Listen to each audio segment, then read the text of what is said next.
Tout d'abord, on doit faire un rappel, écrire des fables. On a déjà vu que des fables, ce sont des textes poétiques, narratifs, didactifs, là où il y a une morale. Ok? Alors, pour vous, il vous demande d'essayer d'écrire une fable.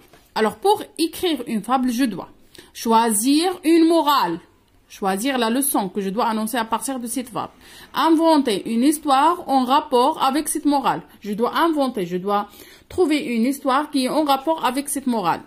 Choisir 2 ou 3 personnages. On doit avoir des personnages, bien sûr.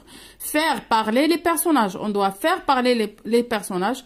Disposer éventuellement le texte en vers. Et on va écrire le texte en vers, comme vous voyez ici. C'est clair? Alors, ici, la première question, qu'est-ce qu'elle nous demande? Réécris la fable en tenant compte des remarques dans la marche. Ici, on a une fable, oui ou non? On va essayer de la réécrire une deuxième fois, mais je dois tenir compte de ces remarques qui sont ici. C'est bon? Alors, on commence un par un. Alors, ici, c'était dans mon jardin. Alors, dans mon jardin, c'est le lieu. Qu'est-ce qu'il nous demande ici? Il nous demande, annonce différemment le lieu sans utiliser c'était. On va supprimer seulement c'était et je vais laisser. Alors, par exemple, ici, qu'est-ce que j'ai écrit moi? La drame a eu lieu dans mon jardin. Alors, j'ai laissé dans mon jardin et je supprimé c'était, mais la drame a eu lieu dans mon jardin. On passe à la deuxième. Un petit escargot avançait tout doucement. Alors, B. Où va-t-il? Je dois ajouter. Où va-t-il? Il annonce doucement. Mais où vas-tu? Où va-t-il? Alors, un petit escargot avançait tout doucement vers les plantations de salade.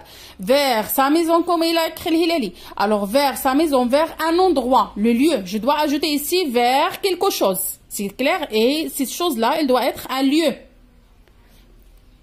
Et une petite mouche lui a dit. Alors, une petite mouche, on a C. Où est-elle? Où est-elle? D'où vient-elle? Je dois ajouter ici. Où est-elle? Où est la petite mouche? Et d'où vient-elle? Ok? Où est-elle? Et d'où vient-elle? Et je dois écrire A, B, C. Et une petite mouche qui arrivait du rebord de la fenêtre se posa sur sa coquille et lui dit. Alors, une petite mouche qui vient du rebord de la fenêtre et se posa sur la coquille de l'escargot et lui dit. Alors, on va voir qu'est-ce qu'il veut dire. Tu ne vas pas vite, mon vieux. Alors, D, accord avec tu.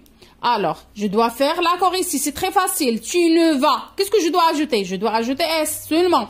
Alors, ici, tu ne vas pas vite. C'est très facile. Je dois faire l'accord, c'est-à-dire je dois ajouter S parce qu'on a tu. C'est clair? Après, ce n'est pas rigolo. Dis donc. Alors, qu'est-ce qui n'est pas drôle? C'est quoi qui n'est pas drôle? Qu'est-ce qui n'est pas drôle? Alors ici, ce n'est pas rigolo d'être aussi lent. Dis donc. Alors, la mouche, il dit à l'escargot, ce n'est pas rigolo d'être aussi lent. Tu es très lent. C'est clair? Alors, mais moi, je vole et je vais vite et je vais partout. On commence à F. L'escargot la regarde. On termine ici F, précision nécessaire. L'escargot la regarde avec ses yeux. Alors ici, si on peut, ici, si il est nécessaire, je vois qu'il n'est pas nécessaire, mais si vous voulez ajouter quelque chose, vous pouvez ajouter un adjectif, ses yeux brillants. Mais moi, pour moi, j'écris la précision n'est pas nécessaire, parce qu'on sait les yeux. C'est clair, mais elle ne s'arrête pas. Alors, la mouche, G, lui dit, emploie un mot avec un suffixe pour dire qu'il est petite. Alors, la mouche, il est comment? La mouche, presque microscopique. Pique, microscope. Alors, on a ajouté ic, c'est le suffixe. Elle est très petite, c'est-à-dire pour dire qu'elle est petite. Microscopique, c'est-à-dire elle est très petite. Regarde ce que je sais faire et elle monte puis redescend. Alors ici, on va rien ajouter. H vient près de l'escargot et repart. H, tu peux ajouter quelques mouvements de la mouche. Alors ici, je peux ajouter quelques mouvements de la mouche. Par exemple, elle fait des cercles puis des zigzags au-dessus de sa tête. C'est clair? Elle n'arrête pas de bouger et de faire des cycles et des zigzags au-dessus de sa tête. Alors ici, j'ai ajouté des mouvements que fait la mouche. H. et elle monte puis descend, vient près de l'escargot et repart. Alors H, tu peux ajouter quelques mouvements de la mouche. Quelques mouvements qui a fait la mouche, par exemple, elle fait des cercles puis des zigzags au-dessus de sa tête. C'est clair? Alors ici, mais elle n'a pas vu la toile d'araignée. I. Alors où est-elle? Où est-elle placée, la toile d'araignée? Alors I, mais elle n'a pas vu la toile d'araignée.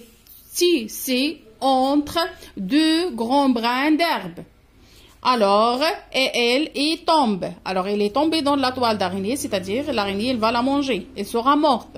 Alors ici, écrit une courte morale. Je vais écrire une courte morale. Moralité.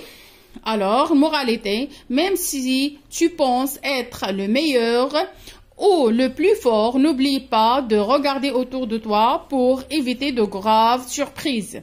Alors ici, même si tu es le plus fort, tu penses que tu es le meilleur, mais tu dois faire attention pour que tu ne tombes pas dans des problèmes.